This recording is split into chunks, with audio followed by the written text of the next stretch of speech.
Somebody wanted that lake view badly enough to cut down 31 trees. That was the first thing that went through my mind when I saw the water that morning. My name is Caleb Mercer. I'm 63 years old, and I own 6 acres outside Coeur d'Alene, Idaho. My family has held this land for more than 40 years. My father bought it when I was still in high school, back when this side of the lake was mostly gravel roads, fishing cabins, and people who minded their own business. When he passed, the property came to me. I never planned to sell it. Some things are worth more than money. The eastern edge of my land was lined with 31 white oaks.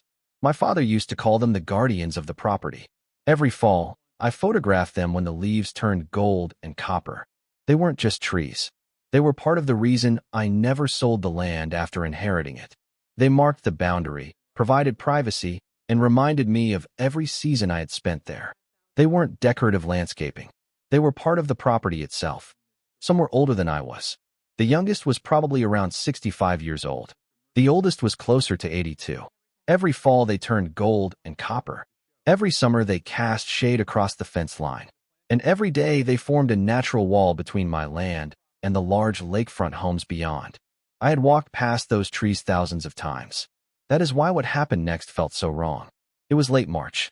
Winter had finally started letting go of northern Idaho. I woke up early, made coffee, and headed outside to check the fence line. I do that every year after snow season. Heavy snow, falling branches, and freezing temperatures can damage fences in places you don't notice from the house. It's routine, nothing exciting. I walked toward the eastern boundary carrying a pair of work gloves and a small toolbox. At first I noticed something strange about the light. The morning sun seemed brighter than usual. Then I noticed something even stranger. I could see the lake. Not part of it. Almost all of it. For a moment, I honestly thought I was standing in the wrong place. I stopped walking and looked again. The view stretched across the water farther than I had ever seen from my property before. My stomach tightened. I started moving faster. By the time I reached the fence line, I already knew something was wrong. The trees were gone. All 31 of them. White oaks that had stood there for decades were nothing but fresh stumps scattered along the boundary. The cuts were clean and recent. Pale sawdust still covered the ground. A few of the larger stumps still looked almost new. Whoever had done it had worked quickly and thoroughly. The logs were gone. The branches were gone. Only the evidence remained. As I stood among the fresh stumps, I realized someone hadn't just removed trees. They had erased decades of growth in a single morning. I stood there for several minutes without saying a word. I didn't call anyone. I didn't march across the road. I didn't knock on doors. I simply looked. Then I turned and looked through the opening where the trees had once stood. Across the water, sitting on a raised deck attached to a large lakefront house, was the exact view those missing trees had been blocking for years. And in that moment, I knew something else. Of all the people around that lake, only one man had spent the last 4 years complaining about those trees. I knew exactly who I was thinking about, but I still refused to make assumptions. Assumptions are expensive. Evidence is cheap. So instead of walking across the road to confront anyone, I went back to the house, grabbed my phone, and started documenting everything. Before I did that, though, I made one call. The person who answered was Walter Jensen. Walter was 71 years old and had spent most of his career working as a county surveyor before retiring. He owned the parcel directly north of mine. More importantly, he knew these property lines better than anyone else still living in the area. I told him I needed him to come take a look at something. He arrived less than an hour later. Walter stepped out of his pickup carrying the same worn tape measure I had seen him use for years. He didn't ask many questions. He simply followed me down to the eastern boundary. When he saw the stumps, he stopped walking. Then he slowly looked from one stump to the next. Finally, he turned toward the lake and shook his head. We spent the next 40 minutes walking the line together. Walter checked reference points he still remembered from old surveys conducted decades earlier. He measured distances from fence posts. He examined the placement of every stump relative to the boundary. When he finished, he stood quietly for a moment before speaking. These trees were yours, He said. His voice was calm and matter-of-fact. No hesitation, no uncertainty, just a simple statement from a man who knew exactly what he was looking at. Every stump sat well inside my property. The closest was about 8 feet inside my line. The furthest was closer to 24 feet. There was no confusion, no overlap, no reasonable argument. Walter took out a small notebook and began writing.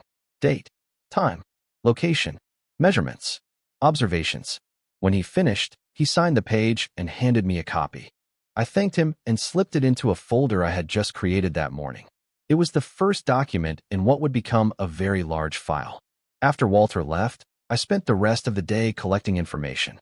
I photographed every stump from multiple angles. I photographed the sawdust. I photographed the fence line. I took wide shots showing the relationship between the stumps and the property boundary. I took close-ups showing fresh cuts and exposed grain. Then I opened the county GIS mapping system and printed parcel maps showing both my property and the neighboring parcels. I pulled my original survey from a filing cabinet in my office and scanned a digital copy. I printed tax records going back more than a decade. Ownership was never going to be the issue. The issue was proving exactly what had happened and who had benefited from it. As the afternoon passed, I kept noticing that open view of the lake. It looked unnatural, like a missing tooth in a familiar smile. Those white oaks had stood there longer than many of the houses surrounding the lake. Now there was nothing but open space. Around sunset, I walked back to the boundary one more time. The stumps cast long shadows across the grass. Looking through the gap, I could clearly see the deck of Russell Whitmore's house. Russell had moved into the neighborhood 4 years earlier. His home sat slightly uphill from mine with one of the best locations on the lake. It was a beautiful property by any reasonable standard. Yet from the day he arrived, he seemed fixated on one thing: the trees. At the time, I didn't know exactly how important that obsession would become. I only knew that Walter's statement was now sitting inside my folder, and something told me I was going to need a lot more than one document before this was over. The next morning, I started building the folder. Looking back, that may have been the most important decision I made during the entire ordeal. I wasn't angry anymore. The shock had worn off. What remained was a simple question. If this ever ended up in a courtroom, could I prove what had happened? I intended to make sure the answer was yes. I began with photographs. Not a handful. Hundreds. I photographed every stump individually. I photographed the entire eastern boundary from multiple directions. I photographed the fence line, nearby landmarks, and reference points that would make it easy to establish locations later. Then I used my phone to record GPS coordinates for each stump. Every image was labeled and stored in separate digital folders. By noon, I had assembled more documentation than most people would gather in a month. After that, I went into my office and started pulling records. My original property survey was still exactly where I had left it years earlier. I scanned it, printed multiple copies, and added it to the file. Next came the deed, then tax records, then parcel maps from the county GIS system. I highlighted boundaries and marked key locations. Nothing was left to memory.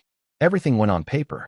Around that time, I also started reviewing old photographs stored on my computer. I remembered taking several pictures of the white oaks the previous fall because the colors had been unusually vibrant that year. Sure enough, I found them. There they were, all 31 trees standing exactly where they were supposed to be. The date stamp showed the photos had been taken less than 6 months earlier. I printed every one of them. Those photographs were no longer family memories. They were evidence. The photographs hit harder than I expected. In every picture, the white oaks stood exactly where they had for decades. Looking at them, I remembered my father pointing out the oldest tree near the fence and telling me it had probably been there before he ever bought the property. That memory made the empty boundary feel even stranger. By late afternoon, the folder had grown thick enough that I needed dividers to keep everything organized. That was when I called Richard Talbot. Richard was a certified arborist who handled tree valuations throughout northern Idaho. The county extension office had recommended him years earlier when a friend needed an assessment after a windstorm. I explained what had happened and asked whether he could visit the property. He said he could be there in 3 days. While I waited, I continued documenting. I measured distances between the stumps and the fence line. I created a timeline beginning with the day I discovered the damage. Every action went into that timeline. Every phone call, every photograph, every document. If something mattered, it got recorded. 3 days later, Richard pulled into my driveway shortly after 9 in the morning. He arrived carrying a clipboard, a measuring tape, and several cases of equipment. He spent nearly 2 hours walking the eastern boundary. He measured stump diameters. He identified species. He examined growth rings. He evaluated root systems and overall tree health based on what remained. He spoke very little while he worked. I respected that.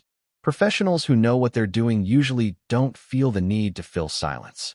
When he finally finished, we stood near the largest stump along the fence line. Richard reviewed his notes before looking up at me. "These were healthy trees," he said. "Very healthy." I asked if there was any legitimate reason someone might have needed to remove them immediately. "Disease, structural failure, safety concerns." Richard shook his head. "None that I can see." Then he told me he would complete a formal report and have it ready within a week. As he drove away, I found myself feeling something I hadn't felt since discovering the damage. Confidence. Not because I knew who was responsible, not because I knew how this would end, but because every step forward seemed to confirm the same thing. The facts were not moving in anyone else's direction. And 3 days later, when Richard's report arrived, the numbers inside changed everything. Richard's report arrived 6 days later. I remember opening the envelope at my kitchen table just after breakfast. The report was detailed, professional, and far more thorough than I had expected. Richard had identified all 31 white oaks individually. Their estimated ages ranged from 65 to 82 years. He documented their condition, their contribution to the property, and their replacement value. Most importantly, he concluded that the trees had been healthy. There was no disease, no structural instability, no safety concern that would have justified removing them. Then I reached the valuation section. I read the number once. Then I read it again. The replacement value exceeded $73,000. That figure did not include legal costs, expert fees, or any additional damages that might arise from unauthorized removal. It was simply the estimated value of replacing what had been lost. I placed the report inside the folder and sat quietly for several minutes. 31 trees had vanished, but now there was a number attached to that loss. What had started as a shocking discovery was becoming something measurable. That same afternoon, I drove into town and met with an attorney named Martin Callahan. Martin specialized in property disputes and land use litigation. He had practiced throughout northern Idaho for more than 20 years. When I arrived, I placed the folder on his conference table. He spent nearly an hour reviewing documents. He examined Walter's statement. He studied the parcel maps. He looked through Richard's report. He reviewed the photographs from the previous fall and the photographs showing the fresh stumps. Occasionally, he asked a question. Most of the time, he simply read. Finally, he leaned back in his chair and folded his hands. "This is a strong file," he said. He explained that unauthorized tree removal cases could become very expensive when evidence showed someone knew or should have known the property belonged to another landowner. He explained that intent mattered. Documentation mattered. Professional evaluations mattered. Then he told me something else. If the facts continued pointing in the direction they currently were, the financial exposure could become significantly larger than the replacement value alone. I thanked him, paid for the consultation, and headed home.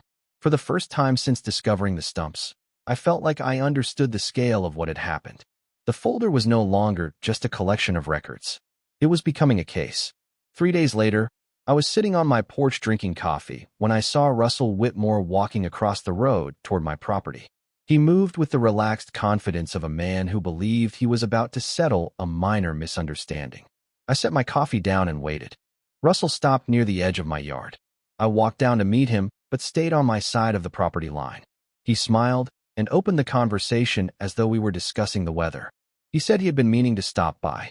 He said he wanted to talk about the tree situation. Those were his exact words. The tree situation. I said nothing and let him continue. Russell explained that the trees had been creating problems for years. According to him, they blocked sunlight. They dropped branches. They interfered with the lake view from his deck. Then he casually mentioned that he had hired a crew to take care of the issue. He said it so naturally that for a moment, it almost sounded reasonable. He spoke as if the removal had been a maintenance project rather than the destruction of 31 mature trees. When he finished, I asked only one question. "Did you have permission to remove trees on my property?" For the first time, Russell hesitated. It lasted less than a second, but I noticed it. Then he said he believed the boundary line was unclear and that the crew had done their best to determine where the property line was located. I nodded and listened. I told him I had a survey. I told him a retired county surveyor had inspected the site. I told him I had an arborist report. I told him I had photographs showing the trees standing only months before they disappeared. As I spoke, the confidence slowly faded from his expression. When the conversation ended, Russell said he was sure we could work something out as neighbors. Then he turned and walked back toward his house. I watched him leave. Afterward, I went inside, sat down at my desk, and documented every word I could remember. The time, the date, the location, his statements, his explanations. Most importantly, one specific admission. Russell Whitmore had just confirmed that he hired the crew that removed the trees. At the time, I don't think he realized how important that would become. 3 days after my conversation with Russell, a letter arrived in my mailbox. It was addressed by hand and sealed in a thick cream-colored envelope. The return address belonged to the Whitmores. I opened it at my kitchen table and read it carefully from beginning to end. The letter was from Denise Whitmore. The tone was warm, polite, and carefully written. She talked about being good neighbors. She talked about misunderstandings. She talked about how unfortunate the entire situation had become. Then, near the end of the second page, I reached the reason the letter existed. The Whitmores were offering me $2,500 as a gesture of goodwill. Denise wrote that she hoped the payment would allow everyone to move forward positively and preserve neighborly relationships. Attached to the letter was a simple settlement sheet with a line for my signature. I looked at the number for a long moment. $2,500. Richard Talbot's report had placed the replacement value of the 31 white oaks at more than $73,000. Martin Callahan had already explained that the legal exposure could grow significantly beyond that figure if evidence demonstrated intentional conduct. Yet the Whitmores had decided $2,500 was enough to make the problem disappear. What interested me most was not the amount. It was the timing. Russell had already spoken with me. He knew I had documentation. He knew I had an arborist report. He knew I had evidence establishing ownership. Yet the offer still arrived. That told me something important about how he viewed the situation. He still believed this was a negotiation. He believed there was a number small enough to make me stop asking questions. I did not sign anything. I did not respond. Instead, I placed the letter, the settlement sheet, and the envelope itself into the folder. They became part of the record. Later that afternoon, I called Martin and told him about the offer. He asked me to bring the documents to his office. The following morning, I drove into town. Martin reviewed the letter slowly, then placed it beside Richard's report. He explained that settlement offers sometimes revealed more than the person making them intended. The Whitmores were effectively acknowledging that compensation was appropriate. They were simply trying to define the amount before all the facts became public. Then Martin walked me through the legal realities of the situation. If Russell had knowingly authorized the removal of trees that belonged to someone else, the potential damages could be substantial. If additional evidence showed he understood there was uncertainty about the property line and moved forward anyway, the situation became even more serious. Martin did not make promises. He did not predict outcomes. He simply explained the law and the evidence currently available. Before I left his office, he recommended something simple. Keep documenting. Keep gathering facts. Let the evidence determine the next step. I agreed completely. During the following week, I continued organizing the file. Every document had its own section. Photographs, surveys, tax records, arborist reports, notes, timelines. By that point, the folder was beginning to tell a story all by itself. Then another piece of that story appeared unexpectedly.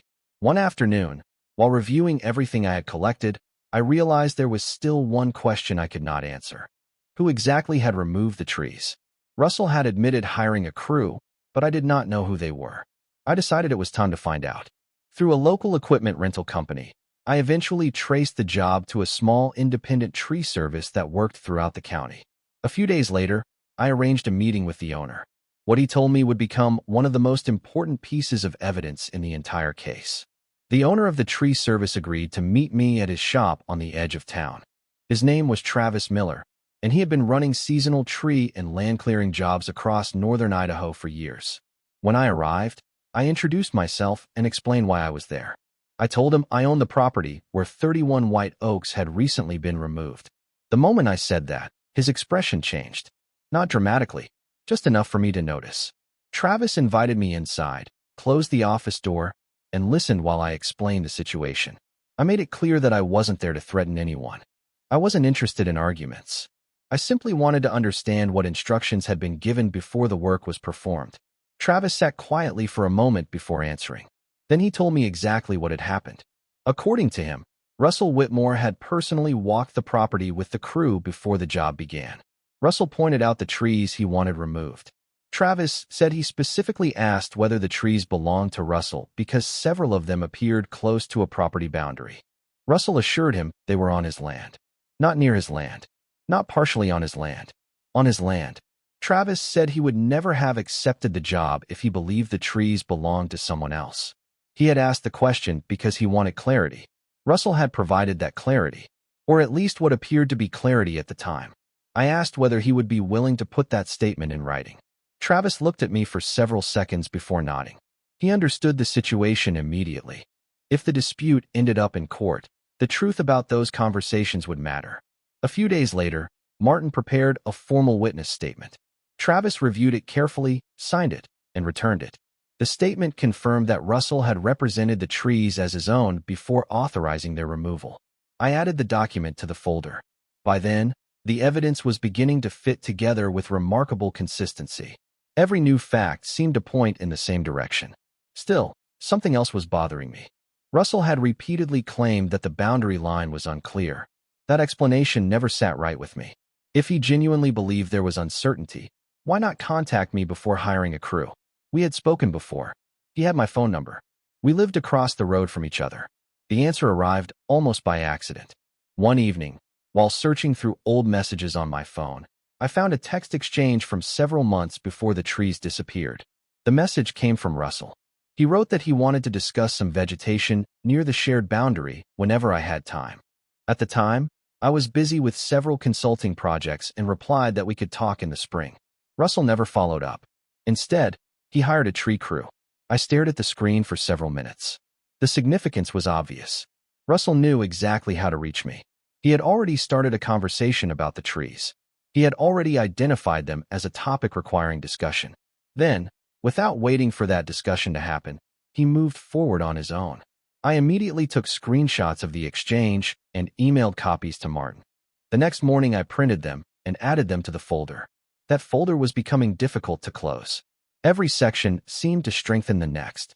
Walter's statement, the photographs, the arborist report, Russell's own admissions, Travis's witness statement, now the text messages. By that point, the story being told by the evidence was becoming increasingly difficult to dispute. And just when I thought the documentation phase might finally be ending, another survey would provide the piece of evidence that changed everything. The new survey was completed in early June. To be clear, I already had a valid survey from when I acquired the property years earlier. The boundary lines were documented, recorded, and legally recognized. But Martin recommended obtaining a current litigation-grade survey prepared specifically for potential court proceedings. The difference was precision. If this case eventually reached a courtroom, he wanted measurements that could withstand any challenge. I agreed. 2 licensed surveyors arrived on a cool Tuesday morning carrying GPS equipment, tripods, and enough technology to make my original survey look ancient. They spent most of the day on the eastern boundary. They located existing markers, verified property corners, and re-established every relevant line with modern measurements. I stayed out of their way and let them work. 3 weeks later, the final report arrived. The findings could not have been clearer. Every one of the 31 stumps sat entirely within my property. The closest stump was just over 8 feet inside my boundary. The furthest was nearly 24 feet inside. Not one stump sat on the property line. Not one stump was even close enough to support a reasonable argument about confusion. The survey included diagrams, coordinates, measurements, and detailed maps showing the exact location of each stump. When Martin reviewed the report, he smiled for the first time since taking my case. Then he forwarded a copy to the attorney representing Russell Whitmore. After that, something changed. For weeks, Russell had carried himself with confidence. That confidence started disappearing. He stopped making eye contact when we passed on the road. Denise no longer waved. Their attorney, meanwhile, suddenly became much more interested in conversation. The first settlement inquiry arrived less than 10 days after the survey report was delivered. $12,000. Full release of claims. No admission of wrongdoing. Martin relayed the offer and asked for my thoughts. I declined. A few days later, the number increased to $24,000. Again, I declined. Then $38,000. Then $52,000. Each proposal came with the same basic structure. Payment in exchange for ending the case quietly. Payment in exchange for moving on. Payment in exchange for pretending 31 mature white oaks had never existed. What interested me wasn't the money. It was the speed. The offers kept increasing because the evidence kept getting stronger. Every document seemed to remove another layer from Russell's original explanation. The unclear boundary argument was collapsing. The misunderstanding argument was collapsing. The mistake argument was collapsing. The more facts appeared, the more expensive those facts became. Around that same time, Martin informed me that Russell's attorney wanted to discuss formal mediation. That didn't surprise me. It was exactly what I would have expected after seeing the survey results. But something else had started occupying my attention. Every evening, I found myself walking the eastern boundary. I would stop near the stumps and look through the opening toward the lake. The view was still there. Wide, clear, unobstructed. Exactly the view Russell had wanted all along. For months, nearly every conversation had centered around evidence, surveys, valuations, witness statements, and legal strategy. Yet standing there one evening, I realized I was thinking less about the lawsuit and more about something else entirely. The case would eventually end one way or another. A settlement, a judgment, a ruling. Those possibilities would resolve themselves. But the view would remain. The opening created by the missing trees would still exist long after the legal paperwork was finished. And for the first time since discovering the stumps, an idea began forming in the back of my mind. It wasn't about revenge. It wasn't about anger. It was about property rights. I owned that eastern boundary. I owned every foot of it. And the more I thought about that fact, the more interested I became in what might eventually grow there. The mediation session took place in late July at a private office building in Coeur d'Alene. Martin and I arrived early. I brought the folder. By then it had grown thick enough to require multiple dividers. Every document was organized. Every photograph was labeled. Every timeline entry had been verified. Across the table sat Russell Whitmore, Denise Whitmore, and their attorney. The mediator began by asking each side to summarize its position. Martin spoke first. Calmly and methodically, he walked through the evidence. Walter Jensen's statement, the photographs, the arborist report, Travis Miller's signed declaration, the text messages, the new survey, one piece after another. No drama, no raised voices, just facts. When Martin finished, the room became very quiet. Russell's attorney responded by repeating the same arguments we had already heard for months. Boundary confusion, good faith, misunderstanding, human error. But every explanation seemed weaker than the one before it. The evidence had simply become too strong. The mediator eventually separated us into different rooms and began carrying offers back and forth. Martin explained that the Whitmore's growing settlement offers reflected a simple reality. The stronger our evidence became, the more expensive a trial would be. The survey, the witness statements, the text messages, and Russell's own admissions had created a level of risk that no attorney could ignore. The first serious proposal was $52,000, then $60,000, then $68,000. Each offer included a confidentiality clause. Each offer required me to release all future claims. Each offer avoided any admission of responsibility. Martin reviewed every proposal with me carefully. Financially, some of them were reasonable, but something continued bothering me. The money addressed the trees. It did not address the reason the trees had been removed in the first place. By late afternoon, the mediator returned with what he described as their best offer. $75,000. Confidential settlement. No admission of wrongdoing. Immediate resolution. He placed the paperwork on the table and waited. Martin looked at me. I looked down at the documents. Then I thought about the eastern boundary. I thought about the opening where 31 white oaks had once stood. I thought about the clear view of the lake stretching behind those stumps. Finally, I slid the paperwork back across the table. I declined. The mediator looked surprised. Russell's attorney looked frustrated. Russell himself stared at the table. For several seconds, nobody spoke. Then the session ended. On the drive home, Martin asked whether I was certain. I told him I was. The evidence supported us. The law supported us. More importantly, I wasn't interested in ending the story halfway through. Over the next several weeks, Preparations for trial accelerated. Expert reports were finalized. Witnesses were confirmed. Exhibits were organized. Russell's attorney attempted to challenge portions of the arborist valuation. Martin responded. They questioned witness credibility. Martin responded. Every motion seemed to produce more paperwork, and every piece of paperwork seemed to strengthen our position. By September, the case was moving steadily toward court. Around the same time, I began researching the eastern boundary more seriously. County zoning regulations, landscaping rules, property setbacks, species growth rates, planting requirements. I spent evenings studying maps and making notes. The more I researched, the clearer things became.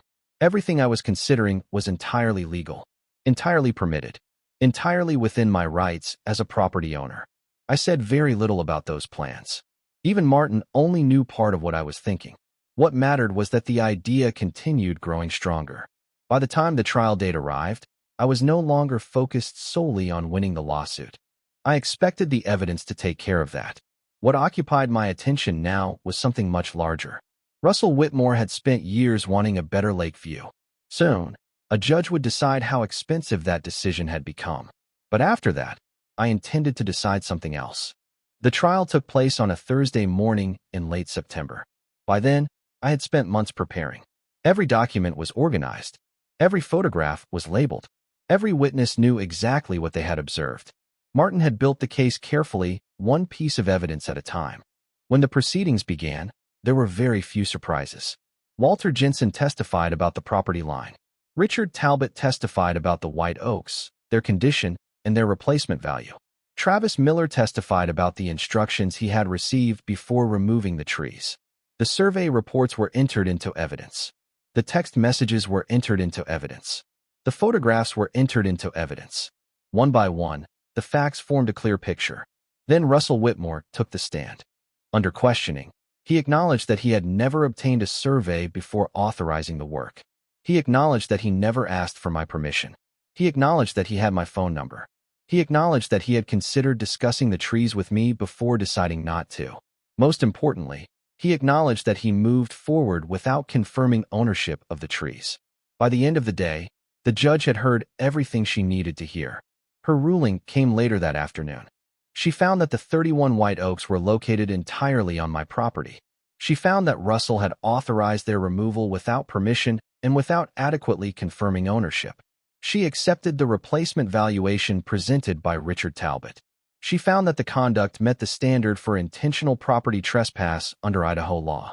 Then she announced the judgment. Damages, attorney fees, court costs. Altogether, the total exceeded $108,000. The judge explained that the award reflected the documented replacement value of the trees, additional statutory damages associated with intentional property trespass, attorney fees, expert costs, and court expenses. The final number was not a punishment. It was the legal consequence of the choices that had led us there. The courtroom became very quiet. Russell stared forward without speaking. Denise lowered her eyes. Martin simply nodded. Months of documentation had led to that moment. Outside the courthouse, Martin shook my hand and congratulated me. He said preparation had won the case long before the trial began. I thanked him, paid his final invoice a few days later, and then turned my attention to the eastern boundary. The legal fight was over. Now it was time to think about the future of my property. In early October, a landscaping contractor arrived with several trucks and a detailed planting plan. Over the previous months, I had researched dozens of species before settling on one solution. 64 emerald green arborvitae, healthy specimens standing between 6 and 7 feet tall at planting. We installed them in 2 staggered rows running the entire length of the eastern boundary. The spacing had been carefully calculated. As the years passed, the trees would grow together into a dense living wall. Everything about the project complied with county regulations. No permits were required. No restrictions applied. Every foot of the planting sat entirely on my land. I watched the work for 2 days as the crew moved steadily down the property line. When they finished, the eastern boundary looked completely different. The opening created by the missing white oaks was gone. In its place stood the beginning of something new. Unlike the white oaks, which had grown naturally over generations, every one of these new trees had been placed with a specific purpose. Privacy, boundary definition, Long-term protection of the property. They weren't planted out of anger. They were planted because I intended to make full use of the land I owned. Over the following months, the Whitmores said very little. Then, about 6 weeks after planting was completed, Martin received a letter from Russell's attorney. The letter asked whether I would consider modifying the planting arrangement to preserve part of the lake view from Russell's deck. Martin showed me the letter. I smiled for the first time in a long while. Then I asked him to respond politely and professionally. His reply was simple. The landscaping was entirely lawful, entirely on my property, and not open for negotiation. We never received another request after that.